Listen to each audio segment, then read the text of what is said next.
Welcome to blueprint study channel. Perspectives of ఎడ్యుకేషన్లో first యూనిట్లో మనకి హిస్టరీ ఆఫ్ ఎడ్యుకేషన్ అంటే విద్య ప్రాచీన కాలం నుంచి ఏన్షియంట్ పీరియడ్ నుంచి ఇప్పటి వరకు ఎలా డెవలప్ అవుతూ వచ్చింది మన భారతదేశంలో అన్నది ఫస్ట్ యూనిట్లో కవర్ చేశారు. So education in ancient India, medieval education, pre independent ఎరా అంటే బ్రిటిష్ పీరియడ్ అప్పుడు, ప్లస్ ఇండిపెండెన్స్ తర్వాత మనకి ఎన్ఈపి ప్రోగ్రామ్ ఆఫ్ యాక్షన్, ఇవి మనకి ఫస్ట్ యూనిట్లో కవర్ అవుతున్నాయి. ఈ పర్స్పెక్టివ్స్ ఆఫ్ ఎడ్యుకేషన్ అనేది బీఈడీలో ఉంటుంది, ఏపీడిఎస్సి, టీఎస్డిఎస్సి ఆస్పిరెంట్స్ వీళ్ళ ముగ్గురికి కూడా పనికొచ్చే సబ్జెక్ట్ ఇది. సో ఈ వీడియోలో మనము హిస్టరీ ఆఫ్ ఎడ్యుకేషన్లో ఫస్ట్ వాట్ ఈస్ ఎడ్యుకేషన్ లేదా విద్య అంటే ఏంటన్నది చూద్దాము. తర్వాత ఎడ్యుకేషన్ ఇన్ ఏన్షియంట్ ఇండియాని కవర్ చేద్దాం. సో ఈ చాప్టర్ బేసిక్ ప్లస్ చాలా సింపుల్ చాప్టర్ కాబట్టి దీంట్లో నేను ఎక్స్ప్లెనేషన్ తక్కువ పెట్టుకుని మ్యాక్సిమం ఎంసీక్యూస్ ద్వారా ఈ చాప్టర్ని అర్థం చేసుకోవడానికి ట్రై చేద్దాం. ఈ వీడియోని నేను 2 మెటీరియల్స్ మీద పేస్ట్ చేశాను. ఒకటి తెలుగు మీడియం భారతదేశంలో సమకాలీన విద్య, రెండోది ఇగ్నో వాళ్ళ స్టడీ మెటీరియల్లోంచి. ఇగ్నో వాళ్ళ స్టడీ మెటీరియల్లో ఈ చాప్టర్కి కావాల్సిన కంటెంట్ ఇంగ్లీష్ మీడియంవి నేను టెలిగ్రామ్ ఛానల్లో షేర్ చేస్తాను, మీరు అక్కడి నుంచి డౌన్లోడ్ చేసుకుని చూసుకోవచ్చు. భారతదేశంలో సమకాలీన తెలుగు మీడియం పుస్తకం మాత్రం మనం డౌన్లోడ్ చేసుకోవడానికి లేదు కాబట్టి మీరు ఈ పుస్తకం ఉంటే ఎవరి దగ్గరైనా ఇందులోంచి మీరు బేస్ చేసుకుని more than half of the chapter మనకి ఈ పుస్తకంలో దొరుకుతుంది.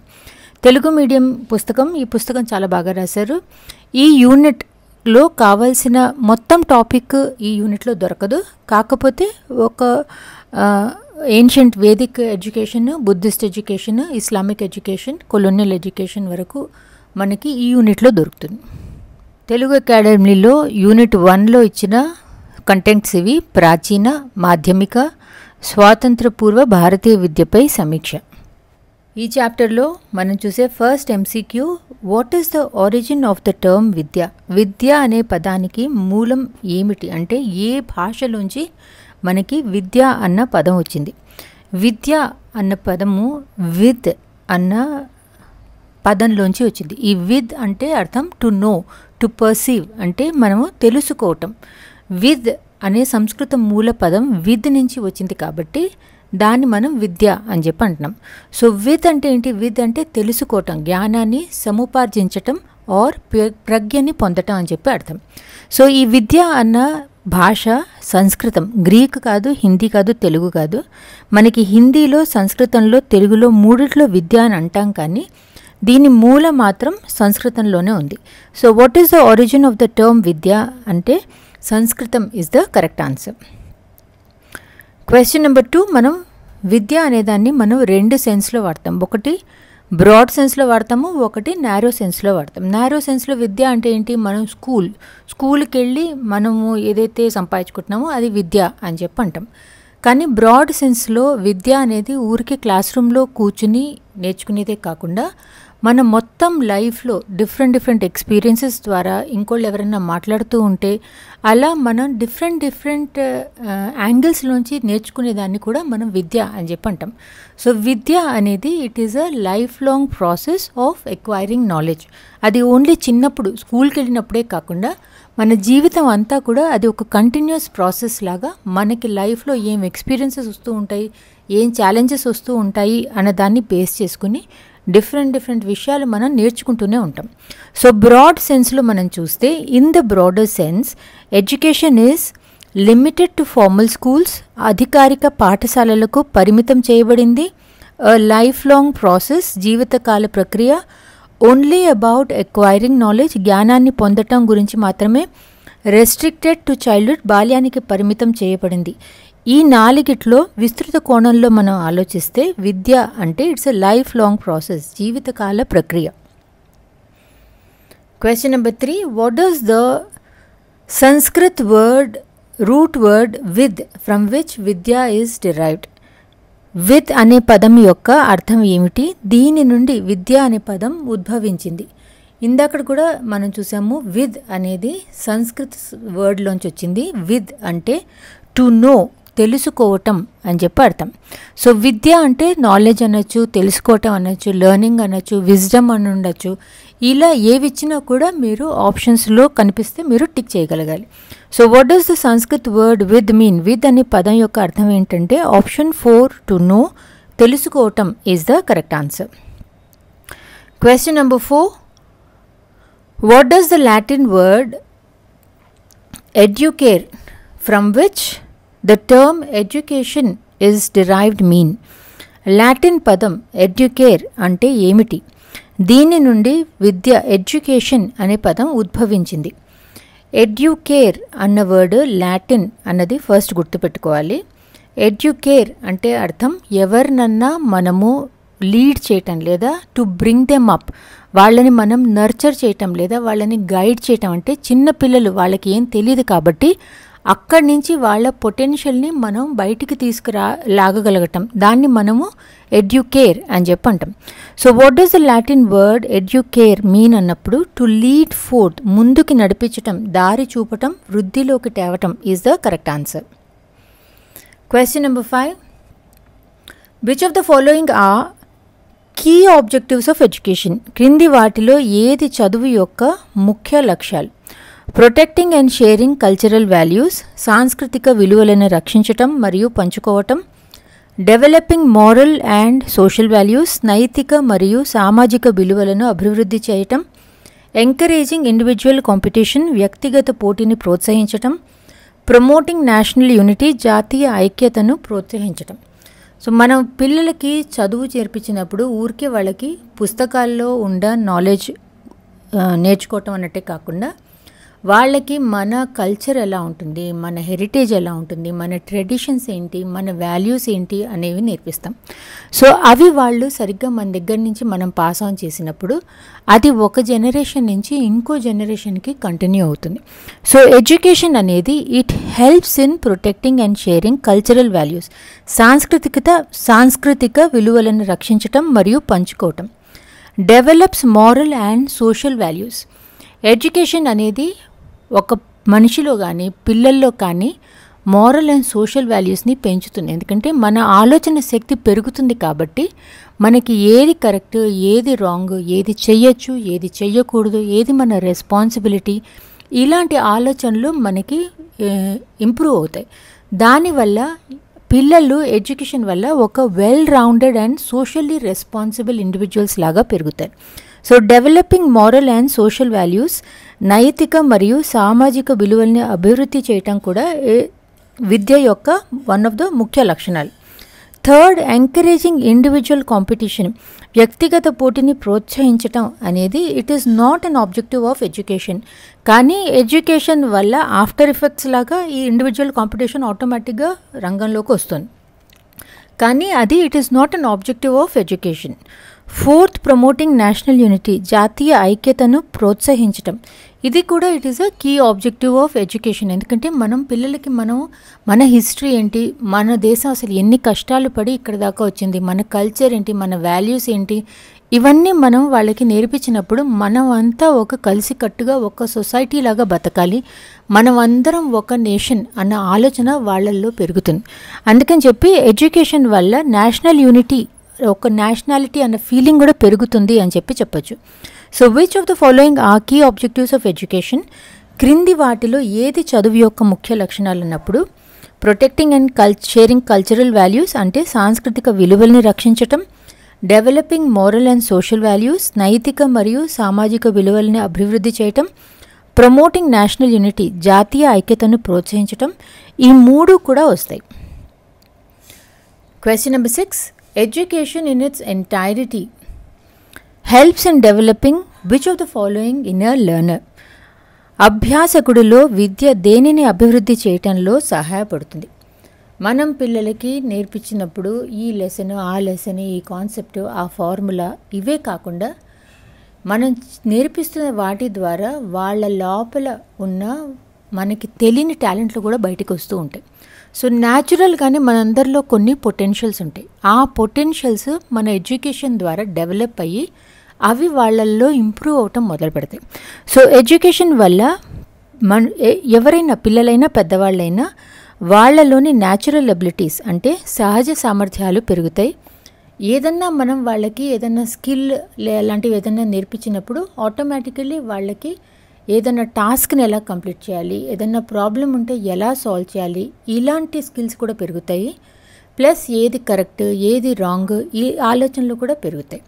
So education in it's entirety helps in developing which of the following in a learner అన్నప్పుడు న్యాచురల్ ఎబిలిటీస్ సహజ సామర్థ్యాలు, టెక్నికల్ స్కిల్స్ సాంకేతిక నైపుణ్యాలు, మోరల్ అండ్ సోషల్ వాల్యూస్ నైతిక మరియు సామాజిక విలువలు 3 తెలుగు అకాడమీలో ఎయిమ్స్ ఆఫ్ ఎడ్యుకేషన్ విద్యా విధులు ఒక 14 ఇచ్చారు. దీన్ని నేను already blue print study channel community పోస్ట్లో తెలుగు మీడియం ఇంగ్లీష్ మీడియం ఇద్దరికి కూడా పోస్ట్ చేశాను, అక్కడి నుంచి చూసుకోండి. మొత్తం ఎయిమ్స్ ఆఫ్ ఎడ్యుకేషన్ వీళ్ళు 14 ఇచ్చారు. విద్యార్థులలో సహజ సామర్థ్యాలను పెంపొందిస్తుంది, విద్యార్థుల ప్రవర్తనను సంస్కరిస్తుంది, సర్వాంగ వికాసం కలగజేస్తుంది, వర్తమాన భావి జీవనానికి విద్యార్థిని సిద్ధం చేస్తుంది, విద్యార్థుల్లో నైతిక సామాజిక విలువల్ని పెంపొందిస్తుంది, సహజాతాలను ఉదాత్తీకరణం చేస్తుంది, విద్యార్థుల్లో సామాజిక సామర్థ్యాన్ని పెంపొందిస్తుంది, నాయకత్వ లక్షణాలని విద్యార్థుల్లో పెంపొందించటం, విద్యార్థుల్లో పౌరసత్వ లక్షణాలను పెంపొందించటం, సాంస్కృతిక విలువలను పరిరక్షించటం, ప్రసరింపచేయటం, పెంపొందించటం, జాతీయ సమైక్యతను పెంపొందించటం, దేశభక్తిని పెంపొందించి జాతీయ సంపూర్ణ వికాసానికి తోడ్పడటం, విరామ కాలాన్ని సద్వినియోగం చేయగల సామర్థ్యాన్ని పెంపొందించటం, సార్వత్రిక సోదరభావాన్ని పెంపొందించటం. ఇవన్నీ మీరు టెట్ ఎగ్జామినేషన్స్కి బైహార్ట్ చేయక్కర్లేదు, కానీ ఒక్కసారి చదివి గుర్తుపెట్టుకోవడం కొంచెం ఇంపార్టెంట్. ఎందుకంటే దీన్ని బేస్ చేసుకుని మీకు టెట్ ఎగ్జామినేషన్స్లో లేదా డిఎస్సి ఎగ్జామినేషన్స్లో ఎంసీక్యూస్లో అడగచ్చు. ఇక్కడి నుంచి మనం ప్రాచీన కాలంలో విద్యా విధానం ఎలా ఉండేది అని చెప్పి చూద్దాం. సో ఆ కాలంలో మనకి ఆశ్రమ పాఠశాలలు అంటే గురుకులాలు ఉండేవి కాబట్టి అప్పటి విద్య ఎలా ఉండేది, గురువుగారు ఎలా ఉండేవాళ్ళు, గురువుకి శిష్యుడికి మధ్యలో రిలేషన్షిప్ ఎలా ఉండేది, వీటిని బేస్ చేసుకుని నేను ఎంసీక్యూస్ ఫ్రేమ్ చేశాను. అవి సాల్వ్ చేస్తూ మనము ఈ చాప్టర్ని అర్థం చేసుకోవడానికి ట్రై చేద్దాం. Question number 1, what is the ultimate aim of Vedic education? వేద విద్య యొక్క అంతిమ లక్ష్యం ఏమిటి? టు అచీవ్ ఎకనామిక్ ప్రాస్పెరిటీ, ఆర్థిక శ్రేయస్సు సాధించటానికి, టు గెయిన్ పొలిటికల్ పవర్, రాజకీయ అధికారం పొందేందుకు, to understand truth and attain మోక్ష, సత్యాన్ని అర్థం చేసుకోవటం మరియు మోక్షాన్ని పొందటం, టు డెవలప్ ఆర్టిస్టిక్ స్కిల్స్, కళాత్మక నైపుణ్యాలని అభివృద్ధి చేయటానికి. వేదిక్ టైమ్స్లో కూడా చదువు అనేది పిల్లలకి to understand truth and attain మోక్ష, సత్యాన్ని అర్థం చేసుకోవటానికి మరియు మోక్షాన్ని పొందటానికి అని చెప్పి నేర్పిస్తుండేవాళ్ళు. ఇది ఒక్కటే వీళ్ళ ఏం కాదు, కానీ this was one of the primary goals. ఎప్పుడైతే పిల్లలకి వాళ్ళు ఎలా వాళ్ళ లైఫ్ని నడుచుకుంటూ ఉండాలో అలా వాళ్ళకి చెప్పినప్పుడు వాళ్ళకి మోక్షం అంటే లిబరేషన్ ఎలా దొరుకుతుంది అని చెప్పి వాళ్ళకి ఒక అవగాహన వస్తుంది. సో జీవిత మరియు మరణ చక్రం నుంచి విముక్తి ఎలా పొందొచ్చు అంటే liberation from the cycle of life and death ఎలా పొందొచ్చు, మోక్షం ఎలా పొందొచ్చు అనేది వాళ్ళకి క్లారిటీ వస్తుంది. ఈ సెంటెన్స్లో to understand truth and attain మోక్షలో మోక్ష అన్న వర్డ్ అది సంస్కృత్ వర్డ్ ముక్త్ అన్న వర్డ్ నుంచి డిరైవ్ అయింది. Question number 2, which of the following is not one of the 4 Vedas అంటున్నారు. క్రింది వాటిలో ఏది 4 వేదాల్లో ఒకటి కాదు. ఈ 4 వేదాలు ఏంటి? ఋగ్వేద, సామవేద, యజుర్వేద, అథర్వవేద. ఓకే, ఆప్షన్స్లో చూస్తే పాలివేద అని చెప్పి ఇచ్చారు. పాలి అనేది అదొక భాష, పాలి ప్రాకృత్ అనేది మనకి బుద్ధిజంలో వస్తుంది. సో పాలివేద అనేది is not one of the 4 Vedas. So option 4 is your answer. Question number 3, what was the primary language of the Vedic text? వేద గ్రంథాల ప్రాథమిక భాష ఏది?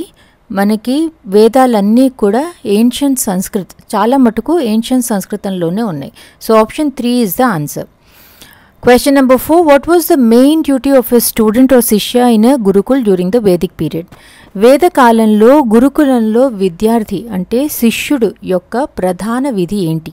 To work in the fields, పొలాల్లో పనిచేయటం, to serve the guru and study, గురువుకు సేవ చేసి చదువుకోవాలి, టు పార్టిసిపేట్ ఇన్ ట్రేడ్, వాణిజ్యంలో పాల్గొనడానికి, టు లీడ్ రిలీజియస్ సెరమనీస్, మతపరమైన వేడుకలకు న్యాయకత్వం వహించటం. స్టూడెంట్ అనేవాళ్ళు శిష్యులు గురుకులంలో గురువుతో పాటు రెసిడెన్షియల్ స్కూల్ లాగా ఉంటూ ఉండేవాళ్ళు. సో వాళ్ళ ఫుల్ రెస్పాన్సిబిలిటీ అనేది గురువు గారి మీదే ఉండేది. ఆ గురువు కూడా ఒక తండ్రిలాగా, ఆధ్యాత్మికమైన తండ్రిలాగా వాళ్ళ బాధ్యతలను తీసుకుని వాళ్ళకి ఏమేం కావాలి అని చెప్పి వాళ్ళని బాగా చూసుకుంటూ ఉండేవాళ్ళు. సో గురువు అనేవాళ్ళు వాళ్ళకి పిల్లలకి ఒక ఆదర్శంగా ఉండేవాళ్ళు. సో మరి అంతమంది పిల్లల్ని గురువుగారు వాళ్ళని అక్కడ ఉంచుకుని సొంత పిల్లల్లాగా పెంచాలి అంటే మరి బోల్డ్ పనులు కూడా ఉంటాయి.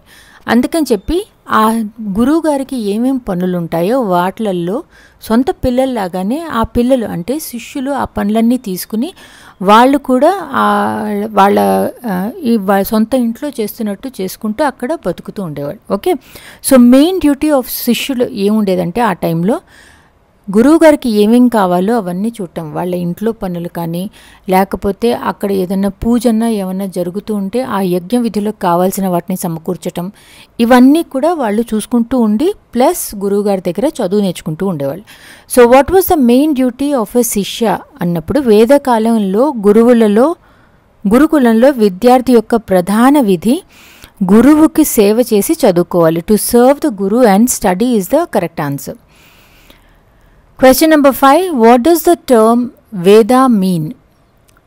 వేదం అనే పదానికి అర్థం ఏంటి?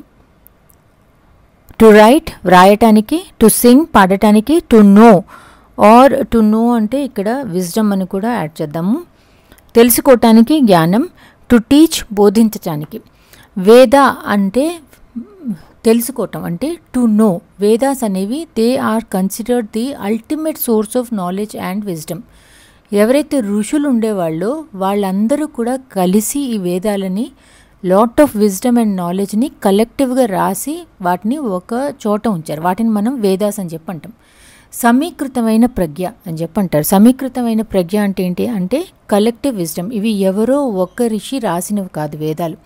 చాలా జనరేషన్స్ వరకు చాలామంది రాసిన వాటిని అన్నిటినీ కూడా ఒక చోట రాసినప్పుడు దాన్ని మనము కలెక్టివ్ విజ్డమ్ లేదా సమీకృతమైన ప్రజ్ఞ అని చెప్పి అంటాం. సో ఈ వేదాలు కూడా ఎవరో ఒక్క ఋషి రాసినవి కాకుండా దే ఆర్ కలెక్టివ్ విజ్డమ్, సమీకృతమైన ప్రజ్ఞ. సో ఇక్కడ what does the term Veda mean అన్నప్పుడు టు నో, విజ్డమ్, తెలుసుకోవటం, జ్ఞానం is the correct answer. Question number 6. Which Veda is considered the earliest and contains hymns and praises of gods?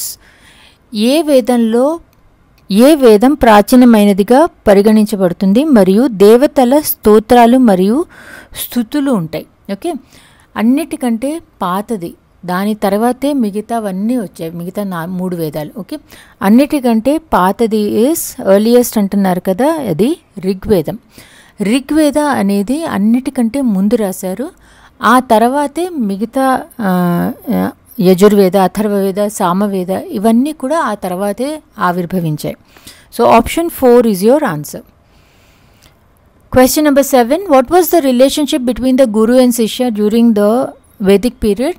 వేదకాలంలో గురువు మరియు శిష్యుల మధ్య సంబంధం ఏంటి? ఇందాకడే చెప్పా కదా, గురువు శిష్యుల మధ్య చాలా ఇంటిమేట్ రిలేషన్షిప్, చాలా ఎఫెక్షన్తో కూడిన ఒక రిలేషన్షిప్ ఉండేది. సో దాట్ వాళ్ళల్లో హోలిస్టిక్ డెవలప్మెంట్ అవ్వాలని చెప్పి. సో గురువు గారు పిల్లలకి, శిష్యులకి ఒక ఆధ్యాత్మికమైన తండ్రిలాగా ఉండేవాళ్ళు. వాళ్ళకి ముందు ఒక ఆదర్శ పేరెంట్ లాగా, ఒక గురువు లాగా ఉండి వాళ్ళ బాధ్యతల్ని గురువు తీసుకుంటూ ఉండేవాళ్ళు. So what was the relationship అన్నప్పుడు ఆప్షన్ 2 ఫాదర్ అండ్ సన్, తండ్రి మరియు కుమారుడు is the correct answer. Question number 8. Which Vedic text is also known as the science of medicine? ఏ వేద గ్రంథాన్ని వైద్యశాస్త్రం అని కూడా పిలుస్తారు? ఇది మనకి Atharva Veda is the correct answer. Science of medicine, వైద్యశాస్త్రం అన్నప్పుడు అథర్వ వేదం is the correct answer. Atharva వేదాన్ని వైద్యం యొక్క శాస్త్రం అని పిలుస్తారు. ఎందుకంటే ఇది వైద్యం మరియు వైద్య విధానాలు అంటే హీలింగ్ అండ్ మెడికల్ ప్రాక్టీసెస్ రెండిటి గురించి నాలెడ్జ్ ఇస్తుంది ఇందులో. సో సైన్స్ ఆఫ్ మెడిసిన్ అన్నప్పుడు అథర్వ వేదం అనేది గుర్తుపెట్టుకోండి. Question number 9. What type of subjects were included in the Vedic curriculum apart from the Vedas? వేదాలు కాకుండా వేద పాఠ్యాంశాల్లో ఏ రకమైన విషయాలని చేర్చారు? మోడర్న్ సైన్స్ అండ్ టెక్నాలజీ, ఆధునిక science and technology, professional and technical subjects like Ayurveda, astronomy, ethics and philosophy. ఆయుర్వేదం ఖగోళ శాస్త్రం, నీతి శాస్త్రం మరియు తత్వశాస్త్రం వంటి వృత్తిపరమైన మరియు సాంకేతిక విషయాలు. యూరోపియన్ లిటరేచర్, యూరోపియన్ సాహిత్యం, మోడర్న్ లాంగ్వేజెస్, ఆధునిక భాషలు.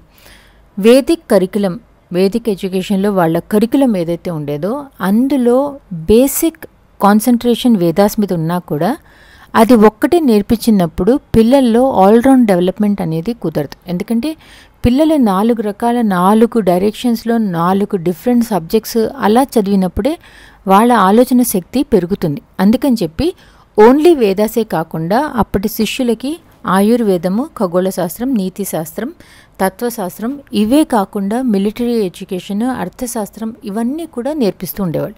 సో ఇవన్నీ ఎందుకు నేర్పిస్తారు? ఇవి నేర్పించడం వల్ల శిష్యులలో all round development of their personality or all-round development of the learner's personality happens. So option 2 is the correct answer. Question number 10. The Vedas can be categorized under which of the following heads? వేదాలను ఇలా వర్గీకరించవచ్చు: నామ, కర్మ, ఉపాసన, ధర్మ, అర్థ, కామ, మనన, నిధిధ్యాసన, శ్రవణ, రిక్, సామ, యజుర్. ఓకే, వేదాస్ని మనము నామ, కర్మ, ఉపాసన అని 3 కేటగిరీస్లోకి డివైడ్ చేస్తాం.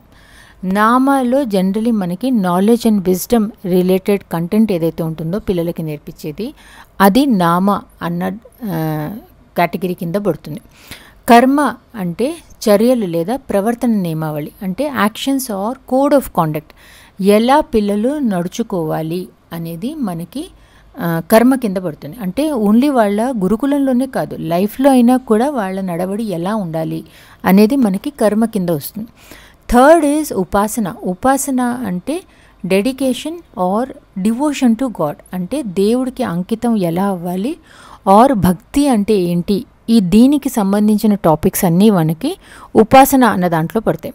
సో వేదాస్ అనేవి 3 కేటగిరీస్లో ఉంటాయి. దే క్యాన్ బి కేటగిరైజ్డ్ నామ, కర్మ, ఉపాసన. Option 1 is the answer. Question number 11. Which method of teaching during the Vedic period involved reflective thinking on the topic taught? వేద కాలంలో ఏ బోధనా పద్ధతిలో బోధించిన అంశంపై ప్రతిబింబించే ఆలోచన ఉంటుంది.